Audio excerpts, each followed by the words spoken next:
Welcome back to day 16, and as promised, we are going to be doing our very own little Judgment of Paris, where we compare day 15's Balanced Powers 2019 Red Blend with today's Vin de Rouge 2019 French Red Blend.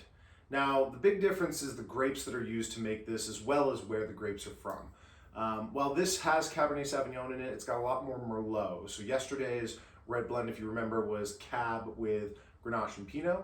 Today's is Merlot with a little bit of Cab in it. As a result, we actually expect this to be a little bit bigger of a wine. Both Merlot and Cab are very large-bodied red wines, since when you blend them together, you get a large-bodied red wine. But before we get into the comparison, I'm going to walk everyone through the 5 S's of wine tasting really quickly. 5 S's are as follows: sight, swirl, sniff, sip, and savor. So first thing you want to do, obviously, is look at your wine. Now this is a pretty young wine, it's 4 years old, so it doesn't have any oxidation really on the edges of the wine, but if you get an older wine, you'll sometimes notice a browning around the edges, and that's just the wine reacting with oxygen, and it shows the age and the sight.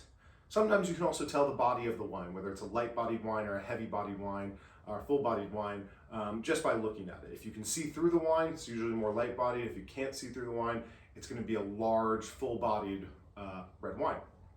Now the next step is to swirl the wine.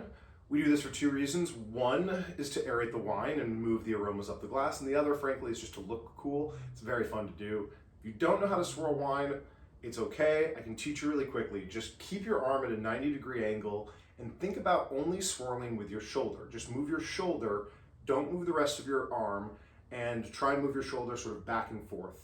And you'll get a nice controlled swirling motion, and you hopefully won't spill any of it on your white shirt.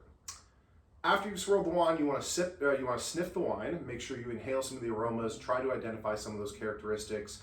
Not only will it help you on your wine journey, but it'll also help you taste the wine a little bit better when we get to step 4, which is obviously the most fun step, which is to take a sip of the wine.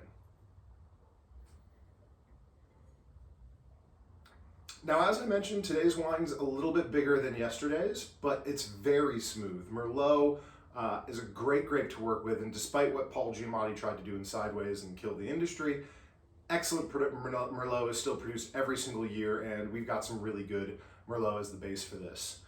You can definitely identify the Cab because there is a little grip, there is a little tannin there, but the Merlot smooths it out very, very nicely. Finally, the last S is to savor. When we say savor, simply we mean thinking about the wine and noticing its aftertaste, its finish, as we like to say in the industry, and how that changes or how it interacts with food. When you pair wines with food, you're not putting wine and food in your mouth at the exact same time. That would be really difficult. You'd likely spill. So it's the finish that's really complementing the food that you eat. And a long finish will mean a wine's really good for pairing with food.